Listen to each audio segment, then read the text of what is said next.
So the guys are down here at the end of the driveway, and I think they're installing gates. We had trespassers the other day.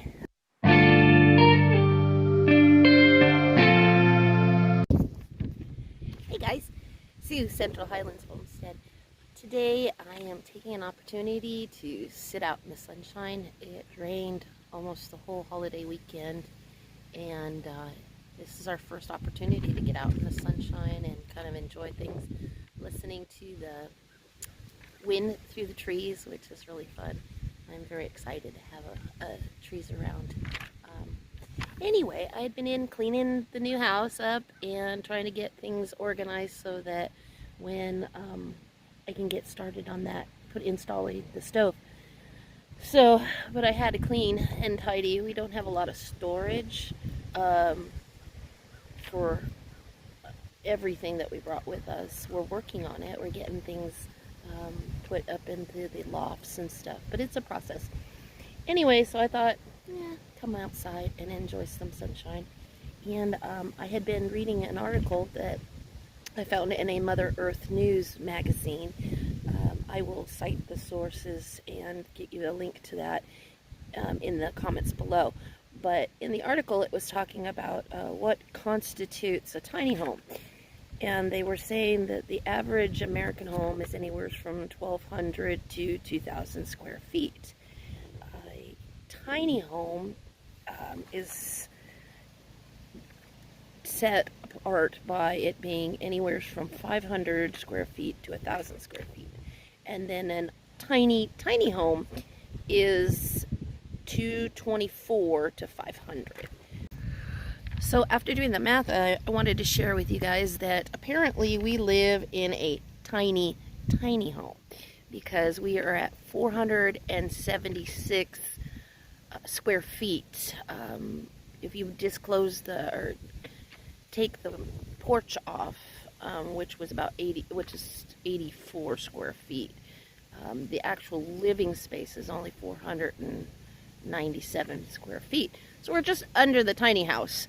But when she came in, I know that it looked, a lot of people were commenting on how big she was in the house. But, and she is big compared to some people's tiny homes. There are some people who have ultra tiny homes, I know. But it's not as much space as one thinks, or it looks a lot bigger than it is. We do have the lofts on both ends, which does help, and adds some more volume to the overall picture. And it gives us some storage space. And on this end down here, on this end, yeah, I had put a window in. I'll take you guys over there and show you that. I had put a window up higher, which was one of the reasons we had to have it custom built. Let me show you that. Anyway, yeah, so that window up there, that one up there, yeah, is for the loft. And it lets in a bunch of light. It's really nice. It makes the vaulted ceiling area look very light and airy, and helps keep it from being dark and gloomy in there. And I'm really glad I did that. And my plan for that space is to make it into a reclining, relaxing place. You can sit up in the middle when you look at the, when you're underneath the ridge line, you can sit up in there. In fact, you can sit up, I had them drop the original floor level down so that we could have more headspace up there. So I think that would be a great place for reclining and relaxing, maybe doing stretching or some yoga or something like that in the mornings when, you know, having tea or coffee. So I thought that might be kind of fun. And so I'm glad that I did that.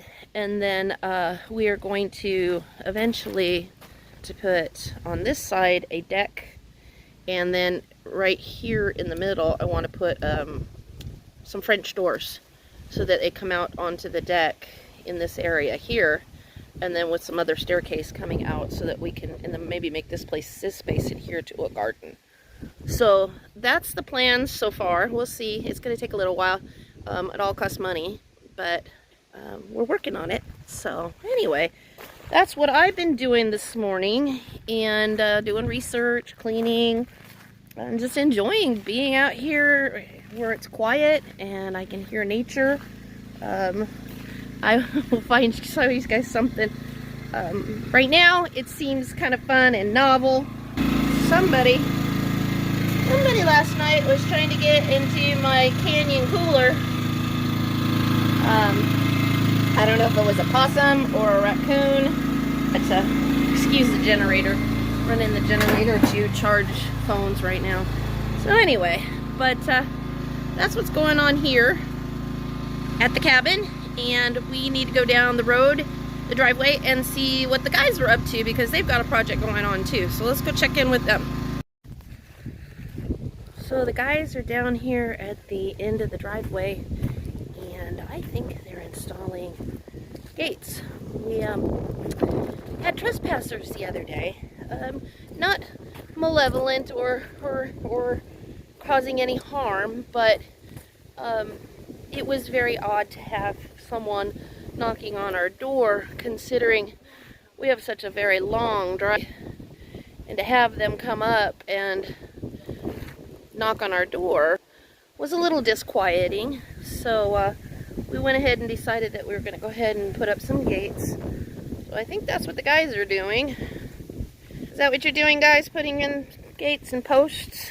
Well, we're lending that impression anyway. Yeah? Yeah. So how's this new stuff? What I think is a possum track. It's cold, and so it's slow. Okay.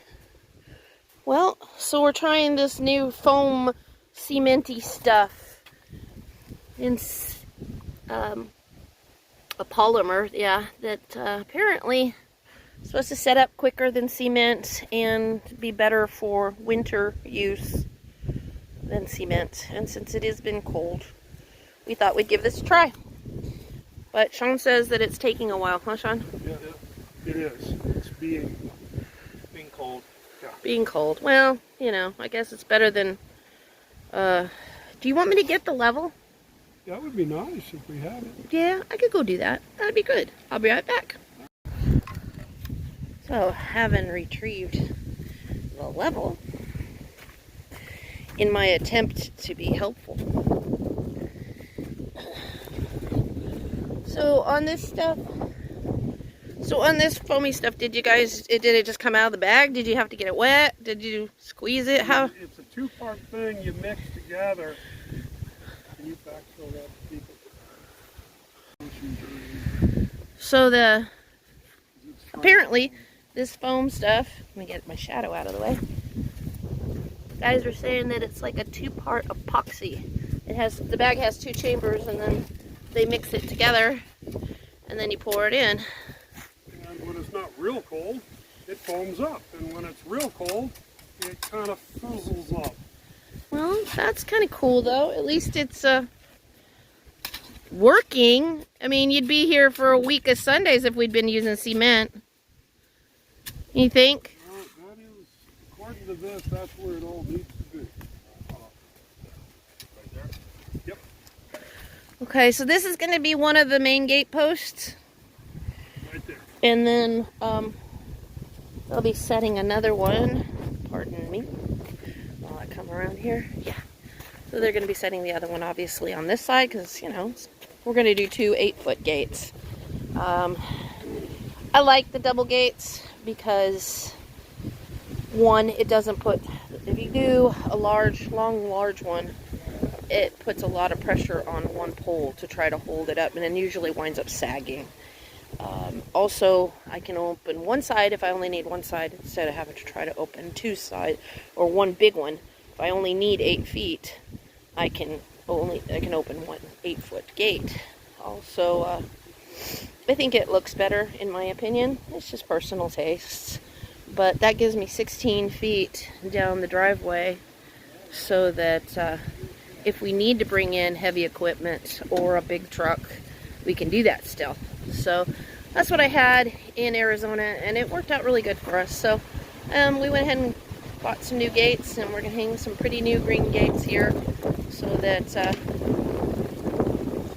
woo, that wind's cold. Anyway, as I was saying, so we're going to hang up these gates so that we have a little more privacy and can kind of control who comes up and who goes down the driveway. Fewer intruders. Yeah, like I said, they weren't anybody being troublemaking.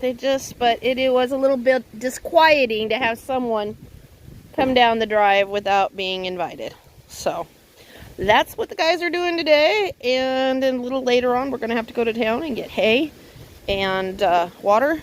So that's pretty much it for right now, guys. I will do another video when they get the gates all hung up and everything's done, and we will see you guys then. Please hit the subscribe button, notifications, leave a comment. We'd love to hear from you guys.